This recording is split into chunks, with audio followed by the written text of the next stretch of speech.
Good morning, girlfriends. Marlene Lawson here, and I just wanted to take another few minutes and share some real life stuff with you as a real woman trying to figure out this real faith thing.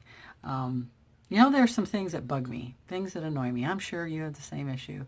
Most of them come from my own issues and problems, my own struggles. For instance, it really bothers me that there are people, women especially, who can eat whatever they want and they never gain weight. I don't understand that. Can't comprehend it. It's my personal struggle with jealousy over it, and I'm still trying to lose the baby weight. And my kids are 33 and 35. So yeah, they're just things that because of our own unique background and struggle and biological makeup, they can be a struggle for us. So that's one of the things for me, and I've worked on virtual weight loss tips because real weight loss, as I have said before, is really hard. But anyway, speaking of things that bother me, the other day I was at an art exhibit for kids that was held at a local university. My three grandsons had participated in this art class, and they had some projects that they exhibited, and they wanted Gigi to come see.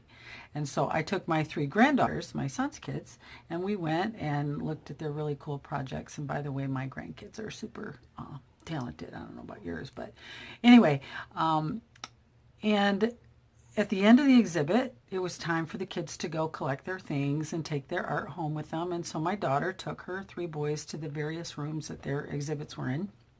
And the three girls and I sat in a bench in the hallway outside of one of the exhibit rooms just to wait for them and kind of chillax for a few minutes.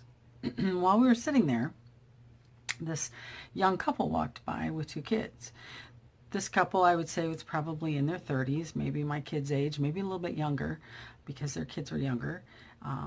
They had maybe a preschooler and then a boy that was maybe 7, 8 years old. And obviously they were there to see his art.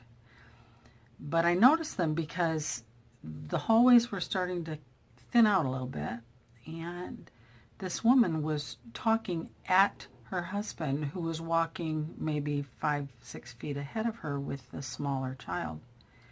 And she was complaining. And she was talking about her husband, about how he had been driving her crazy all day, and she didn't understand why he was doing whatever he was doing.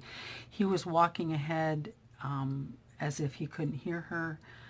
Looks like they were heading for the bathroom with a little boy, and she was disgusted, obviously disgusted with him, and talking to him in a very demeaning and condescending manner about how he always does this. And I got that feeling in the pit of my stomach. I heard it. I'm sure other people around me heard it. My grandgirls were sitting there, and it really bothered me because putting myself in his shoes, I've been at a place where you were humiliated in public, disrespected. She really sounded like a bully. She didn't look like one. She's very nice young mom, dressed in tennis shoes and jeans like a normal young mom on a weekend. But it really bothered me. It was in front of people, and I felt his pain. And I don't know their background. I have no idea who these people are. It just doesn't matter. The Bible says in Proverbs 18:21 that death and life are in the power of the tongue, and those who love it will eat its fruit. So basically, you're going to reap what you sow with your mouth, whatever comes out of your mouth. And I found whatever's on the inside usually ends up coming out if you're under pressure. And, on a Saturday morning with two young children, trying to navigate through hundreds of kids and parents to see their project can be stressful. Any given day with kids is stressful.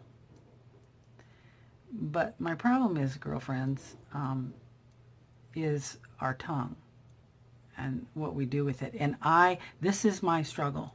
I'm a communicator. In my head, I communicate really well.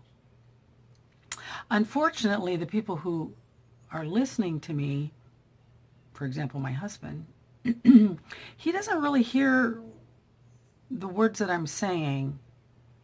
It's like they come out of my mouth and they're a completely different language than what I think I'm saying in my head.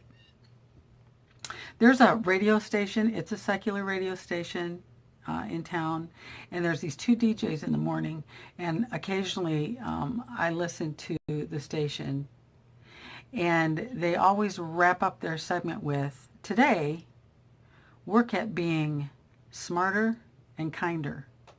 And if you can't be smarter and kinder, be quieter. It makes me laugh every morning. It's a good reminder. It's not even a Christian station, but the reality is in James 3, it talks about needing to bridle our tongue. It even says in Proverbs that the person who opens their mouth is not smart. The person who keeps their mouth closed and appears to be smarter is the wiser person. I probably messed that up, but you know what I'm saying. So here's my thing. Here's my tip. This is to me. Shut up, girlfriend. Just, at this point in my life, I am hormonal all over the place. I'm menopausal, which means, I've said this before, my family deals with PTSD for living with me. Even when I think I'm not being dramatic, it's just craziness, okay? Hormones are crazy. And sometimes, if I don't bridle my tongue, I can kill a mood. I can kill someone's self-esteem. I can hurt feelings. I can tick people off, the people I live with, that man especially. It is a project, a lifelong project of growth for me. And I guess in this first segment of A Woman and Her Tongue, all I can say is just shut up, girlfriend. We'll talk more about how to do that because it's not easy being a woman with hormones and, just blurting it out, while I'm communicating. I'm being honest. God calls us to be truthful, but he calls us to speak the truth in love. And sometimes speaking the truth means shutting up, which is much louder than the things that I say. I've always said God's got a way bigger baseball bat than I do when it comes to trying to communicate something with my husband where we might be at odds. And anyway, I'm rambling. Tip for today, shut up, girlfriend. Keeping it real.